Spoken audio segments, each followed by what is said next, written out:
Le but du commandement, c'est une charité venant d'un cœur pur, d'une bonne conscience et d'une foi sincère, nous dit l'apôtre Paul dans la première épître de Timothée en son chapitre 1, le verset 5.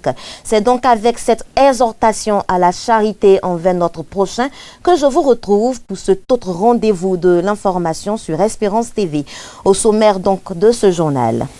Le très révérend pasteur Eugène Assalé, président du Conseil des ministères de l'Église méthodiste de Côte d'Ivoire, est désormais docteur en théologie. Pour marquer sa reconnaissance au Seigneur, il a tenu à organiser un culte d'action de grâce ce vendredi 1er novembre 2024 au temple Canaan de Cocody-Hongrie. C'était en présence du bishop Benjamin Boni, président de l'Église méthodiste de Côte d'Ivoire. Naïboli 2024, c'est dans le district de Guitry où se déroule actuellement même ce festival culturel de retrouvailles et de reconnaissance à l'Éternel. Une initiative des fidèles méthodistes de cette localité. Les détails dans quelques instants. Et puis, dans cette édition, nous allons nous intéresser à la cérémonie de dédicace de l'œuvre à titre posthume de l'auteur Irma Marthe Mambé, défunte épouse du Premier ministre Robert Begré Mambé. Un opéra ivoire, Joseph, esclave du Dieu vivant, est le titre de cette œuvre littéraire dont la dédicace a été marquée par la présence du bishop Benjamin Boni. Voici pour les titres. Shalom à toutes et à tous et bienvenue à ce journal. Le très révérend pasteur Eugène Assalé, président du Conseil des ministères, est désormais docteur en théologie après sa formation effectuée à l'Université protestante d'Afrique centrale de Yaoundé au Cameroun. Et pour marquer sa reconnaissance, un culte d'action de grâce s'est tenu ce vendredi 1er novembre 2024 au temple Canaan de Cocody-Hongrie. Ce culte a été marqué par la remise officielle d'un exemplaire de son ouvrage dédicacé ce jour au bishop Benjamin Boni. Nous y reviendrons dans nos prochaines éditions. Un autre culte d'action de grâce retient notre attention, celui du révérend pasteur Assis Saouin Alain. Il est le premier pasteur de la 12e promotion de l'ISTA à célébrer son culte d'action de grâce le dimanche 3 novembre 2024 à Ayewa, c'est dans le district d'Adzopé.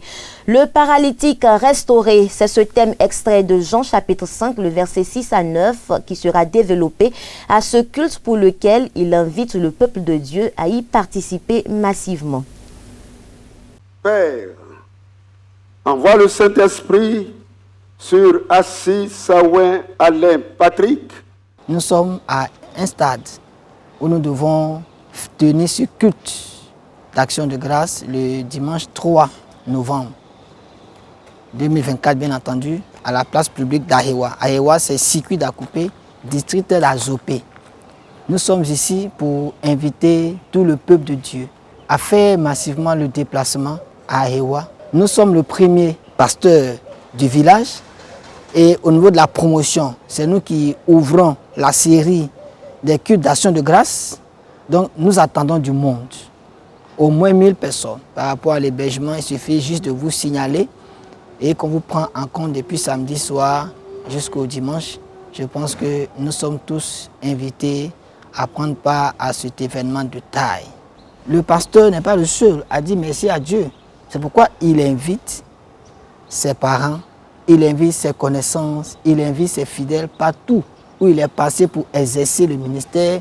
Il invite toutes ces personnes pour qu'ensemble, ils disent merci à Dieu. Nous avons commencé le concours depuis 2010 et puis bon, finalement c'est en 2018 que nous sommes rentrés par la grâce de Dieu. Ça a été un parcours de combattants. Ça a été la grâce de Dieu de nous accompagner, nous a soutenus. Après que le pasteur soit consacré, c'est là qu'il peut officier un mariage. Mais c'est aussi l'occasion donnée à tous ceux qui connaissent le pasteur, à tous ceux qui croient au ministère du pasteur, de pouvoir l'accompagner. En tout cas, merci à tout le monde. Merci aussi, sans oublier mon épouse qui m'a soutenu depuis tout ce temps jusqu'à ce niveau. Que Dieu nous bénisse tous. Nous souhaitons donc plein succès à ce culte d'action de grâce. Je vous emmène dans le district de Guitry où se tient en ce moment même le festival Naïboli. Ce festival de retrouvailles et de reconnaissance qui est à sa 3e édition a ouvert ses portes par un culte présidé par le révérend pasteur Nguessan Kwame Laurent, surintendant délégué du district de Guitry. Suivons cet élément de nos équipes sur place.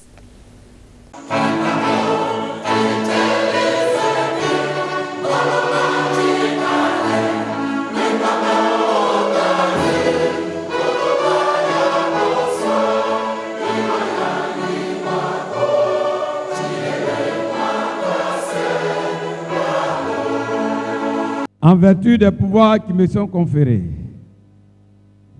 et en présence de cette auguste assemblée, je déclare au nom du Père, du Fils et du Saint-Esprit l'ouverture officielle de Naïboli 2024, l'édition de la joie et de la reconnaissance au nom de Jésus. Amen.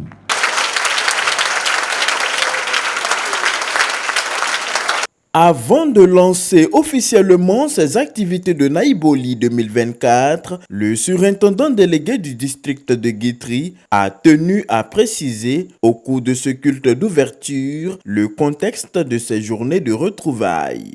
Prenons le chemin de la joie du Seigneur. La joie du Seigneur est ma force. Amen. Donc nous sommes réunis pour nous connaître, pour sympathiser, pour fraterniser, pour rendre gloire à Dieu. Donc pour toutes les actions que nous allons faire, nous requérons la présence de tous. Nous sommes à Naïboli 2024 et nous sommes là pour nous réjouir ensemble. Amen. Reconnaissance, réjouissance, action de grâce, fraternité, communion. Nous sommes là pour ça. Quant au messager de cette soirée, le révérend pasteur Mobio Aristide Cyril, en charge du circuit de Fresco, il a basé sa prédication sur le thème « Soyons reconnaissants », thème soutenu par 2 textes bibliques, à savoir Psaume chapitre 50, versets 7 à 15 et Colossiens chapitre 3, verset 15. La reconnaissance n'est pas une forme de déni qui dit « tout va bien, tout ira bien », mais peut nous délivrer de prison émotionnelle. Nous troquons notre faiblesse pour sa force. Dans la prière de reconnaissance, Dieu nous communique sa paix et sa joie. La reconnaissance construit notre foi. La gratitude est un cœur ouvert qui reconnaît l'œuvre, la fidélité et la présence de Dieu dans notre vie. Plusieurs activités socio-culturelles, sportives et médicales sont au programme de Naïboli 2024 à Guitry. Un autre chapitre dans ce journal, la semaine de la communication SEMCOM édition 2025. Pour une meilleure organisation de la SEMCOM 2025 à Dabou, les responsables laïcs et pasteurs des districts de Dabou et Toupa ont tenu une réunion préparatoire le mercredi 30 octobre 2024. Cadre choisi, la communauté Bethel, siège du district de Dabou. Cette rencontre annonce déjà les couleurs de ce grand rendez-vous annuel des communicateurs de l'Église méthodiste de Côte d'Ivoire, dont l'organisation a été confiée à la télévision méthodiste Espérance TV.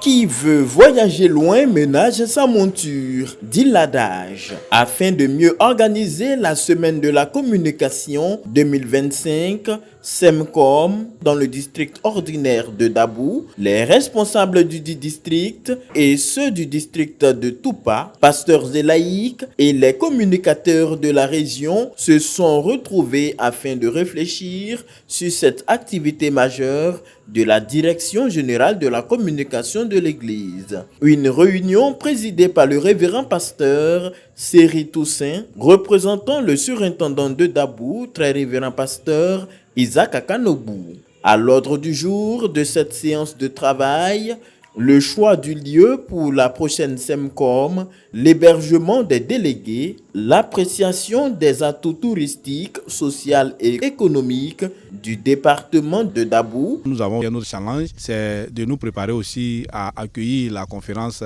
2026 qui aura lieu ici à Dabou, organisée par les deux districts, Dabou et Toupa.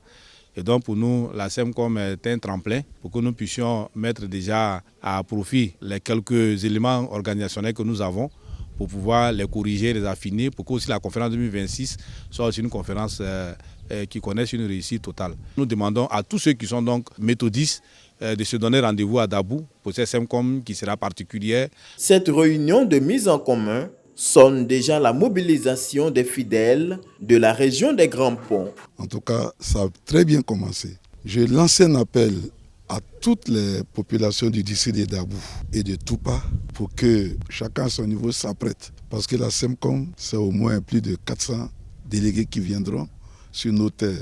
Les informations que nous ont données nous ont édifiés sur l'importance du travail qui est fait lors de SEMCOM. C'était une bonne réunion qui nous a permis de prendre des décisions qui permettront au SEMCOM 2025 à Dabou et à Toupa d'être, nous l'espérons, meilleur que ce qui a été fait à Yamoussoukro.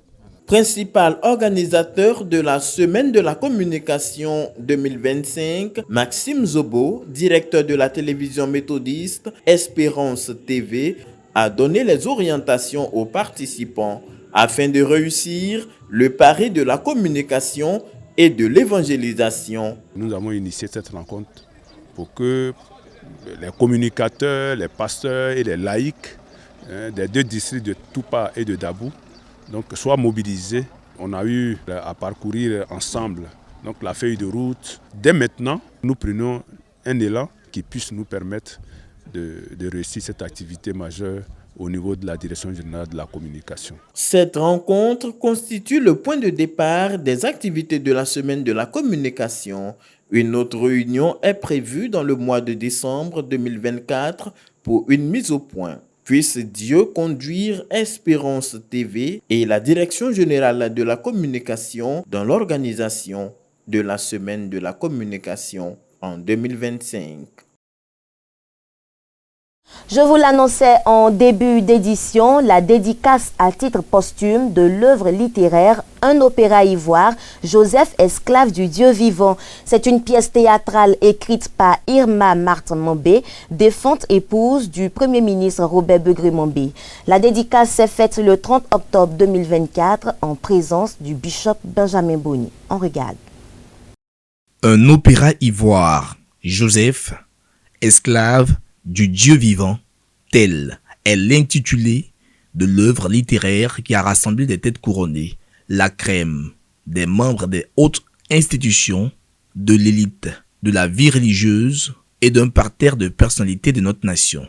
Une œuvre lyrique, théâtrale, contextualisée dans les saintes écritures à travers la personnalité de Joseph, l'hébreu, vizir en Égypte, selon le livre de la Genèse, les chapitres 29 à 50. Cette cérémonie de dédicace d'ouvrage est le fait de Madame Mambé Marthe Irma, défunte épouse de son Excellence, le Premier ministre de Côte d'Ivoire, Robert Begré Mambé. Pour les analystes et critiques littéraires, les enseignants d'université, notamment au CERAP d'Abidjan Cocody, l'espace qui a accueilli cette dédicace en ce mercredi 30 octobre, ce livre, que dis-je, ce coryphée est original et fait l'apologie du pardon. J'ai trouvé que le livre était original parce que le livre aborde une histoire biblique, mais une histoire qui est ancrée dans la tradition africaine. C'est-à-dire que l'auteur réussit à mettre en conjonction la parole de Dieu, la parole scripturaire et nos réalités africaines. C'est une contextualisation. Et cela est important, c'est porteur de message pour nous, hommes d'aujourd'hui. Et c'est aussi une invitation à la rectitude morale. L'histoire de Joseph est un appel au pardon, à la réconciliation et à la cohésion sociale.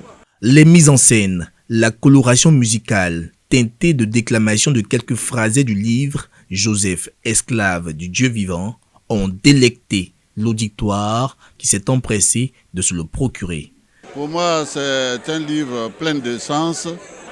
Joseph a été vendu par ses frères et finalement c'est Joseph qui a délivré tous les Israélites.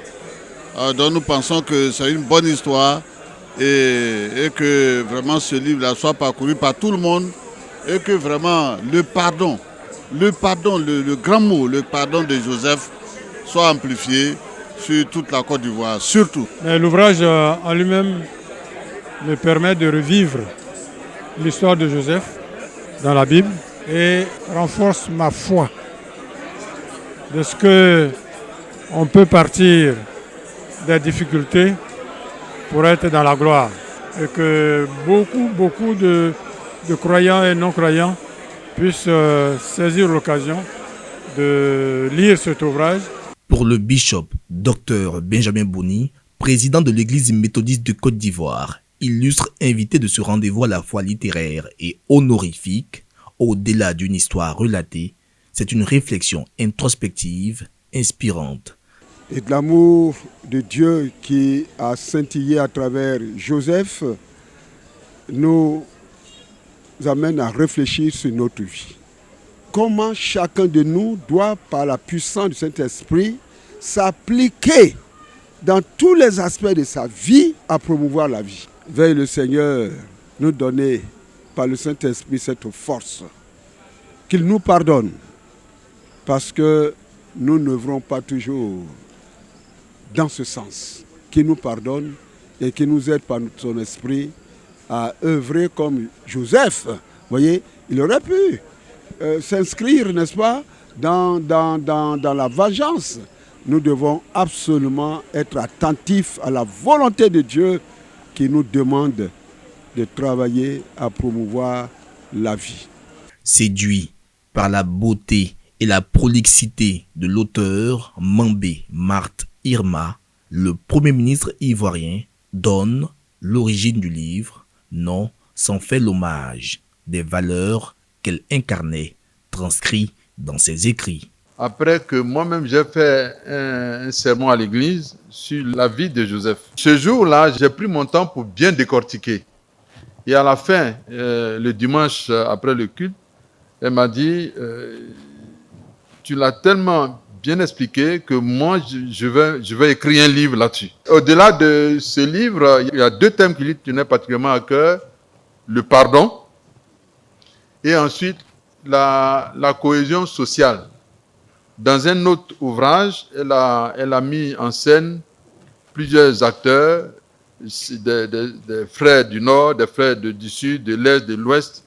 Et elle a fait une mosaïque de pensées et de situations qui a fini par faire comprendre au lecteur que finalement, ce qui compte dans la vie d'une nation, c'est la qualité des rapports que nous avons les uns avec les autres et surtout la beauté des sentiments que nous avons les uns pour les autres.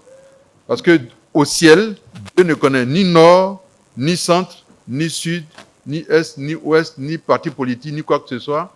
Ce qui compte, c'est la beauté qui est dans notre cœur, que Dieu regarde.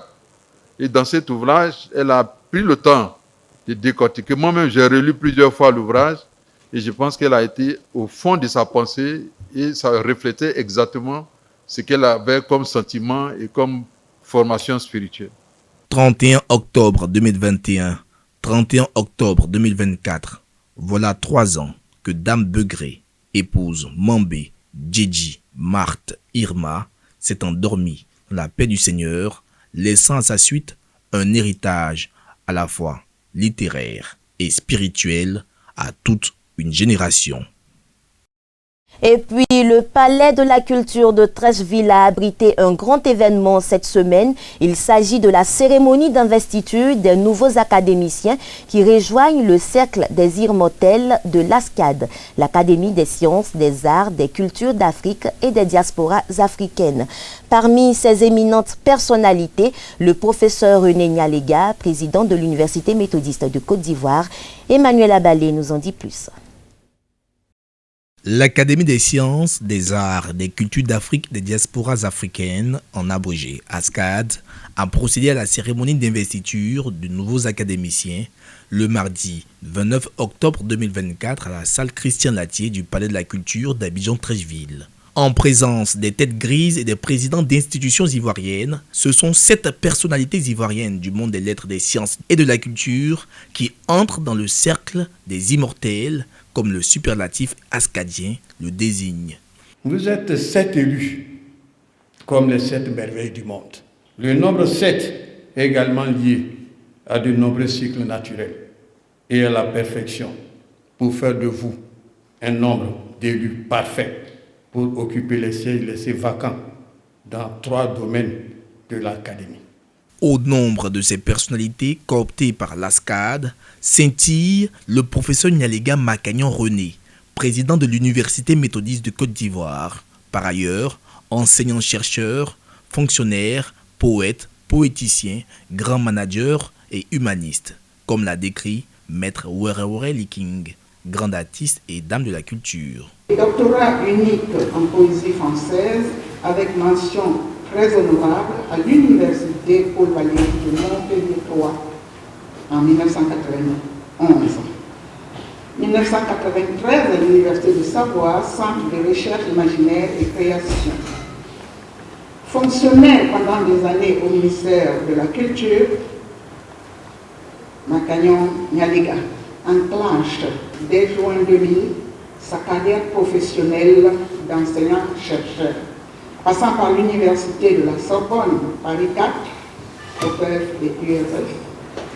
Dans son immersion au siège de la francophonie à Paris, en octobre 2004, il aboutit en 2015 comme professeur titulaire de l'Université Félix Houphouët-Boigny d'Abidjan. Lors de sa prise de parole en tant qu'académicien officiel, le professeur Nyalega Makagnon René a sacrifié à la tradition en faisant l'hommage de Charles Nokan Zegwa, décédé le 1er novembre 2022. Grand universitaire et célèbre auteur, écrivain ivoirien, membre de l'ASCAD, à qui il succède sur ce siège. Charles Nokan n'a cessé de rendre compte de sa démarche. Le mélange des genres littéraires y est inscrit en lettres d'or. De fait, sa création littéraire a pris en compte tous les genres, le roman, le théâtre, le conte, l'essai et bien sûr la poésie. Deuxième figure de l'église méthodiste de Côte d'Ivoire à intégrer l'ASCAD après le docteur Benjamin Boni, bishop de l'église méthodiste de Côte d'Ivoire. Le professeur Nyalega Makagnon René, entouré de sa famille académique, biologique et religieuse, est conscient de l'enjeu et du privilège que cela implique. Pour ce faire, il veut compter sur la grâce du Seigneur Jésus-Christ. Le bishop Benjamin Boni est membre de l'Académie, il faut le signaler. Et c'est un plus pour notre institution de savoir que le président de cette institution est aussi académicien. Cela participe du rayonnement de notre institution, du rayonnement de l'Université méthodiste de Côte d'Ivoire.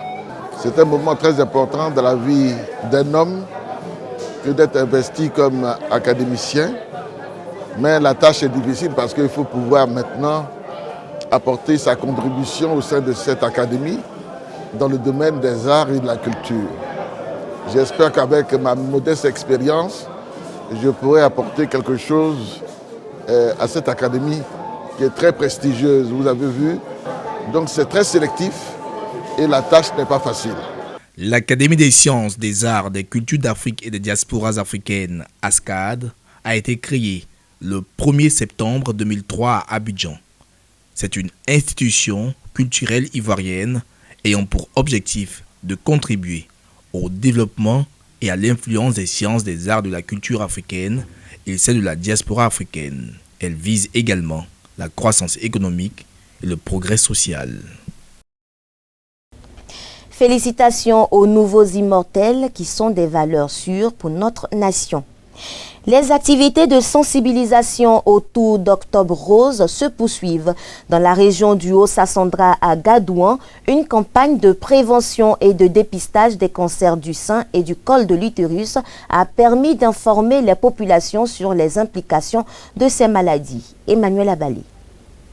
Placé sous la coprésidence du ministère de la Santé et du ministère de la Jeunesse de l'État ivoirien, une campagne de sensibilisation et de prévention sur le cancer du sein et le cancer du col de l'utérus a été initiée à Gadouan et à Zalioan dans la région du Haut-Sassandra. En présence des autorités préfectorales, les agents du ministère de la Santé ont informé les jeunes filles et les femmes de cette localité sur les deux fléaux avant de procéder à des séances de consultation. Nous sommes ici avec le ministère de la Jeunesse pour nous entretenir avec les femmes des Gadouans pour leur montrer comment se conduire pour ne pas qu'elles soient atteintes de cette maladie.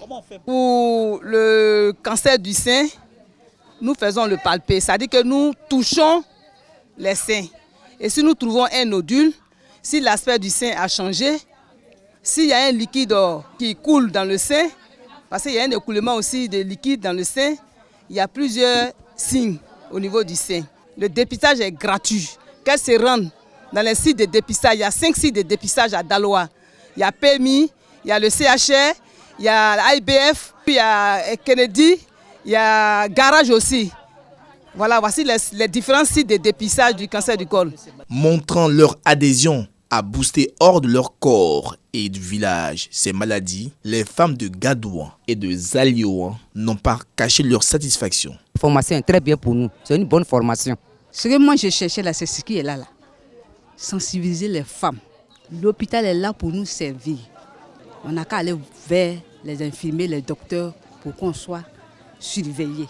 Chaque année dans le monde, le mois d'octobre est dédié à la lutte contre le cancer du sein. Les récentes statistiques de 2022 ont démontré que plus de 670 000 décès dans le monde ont été causés par le cancer du sein, faute d'un dépistage préventif.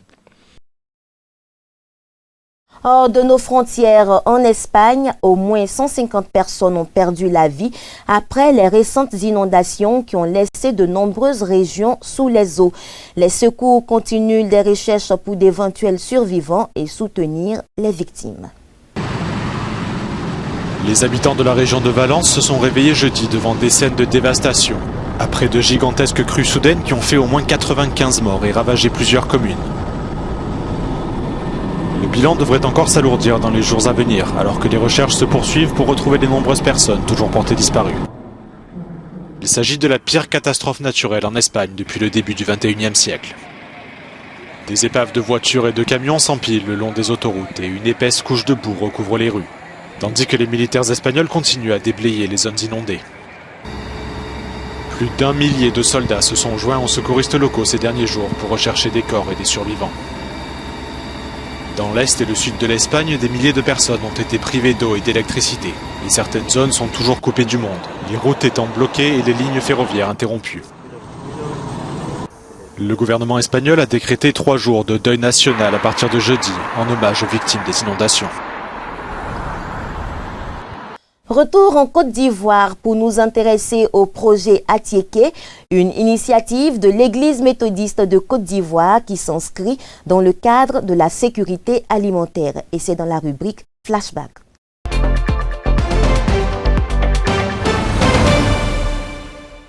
Le projet Atiéké lancé par l'Église méthodiste unie Côte d'Ivoire dans le cadre de la sécurité alimentaire est rentré aujourd'hui dans sa phase active.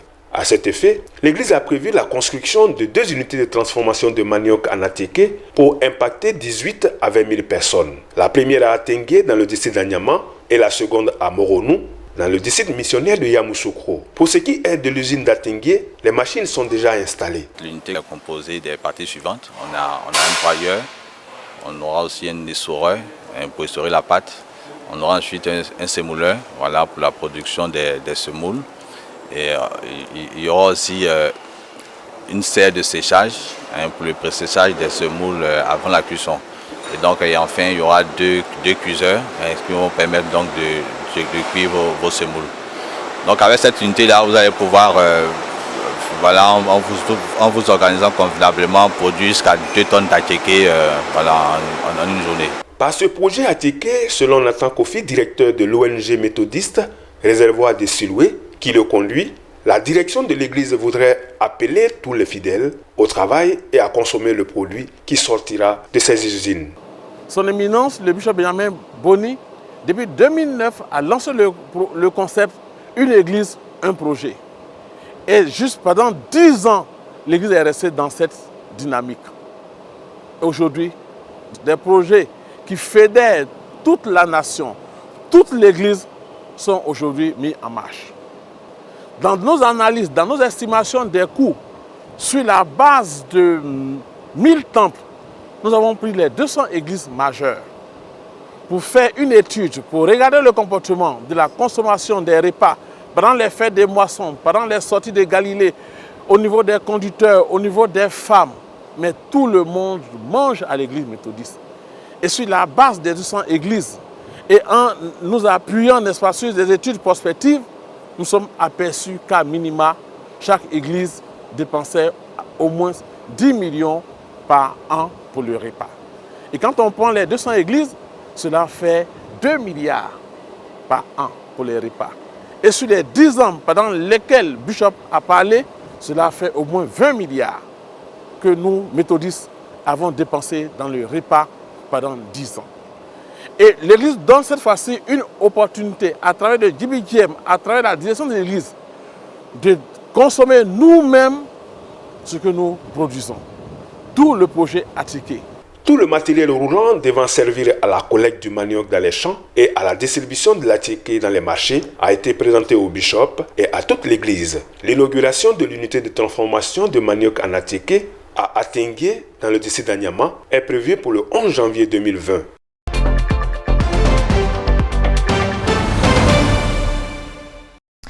Ici se referment les pages de ce journal, mais avant de nous quitter, retenons que ce dimanche 3 novembre 2024 est dédié à l'action civique, sociale et médicale. Pour l'édition 2024, le Conseil Église et Société sera du côté d'Abiaté dans le district de Songon pour les festivités officielles. Voilà, c'est ici que nous fermons les pages de ce journal. Merci à toute l'équipe de la rédaction.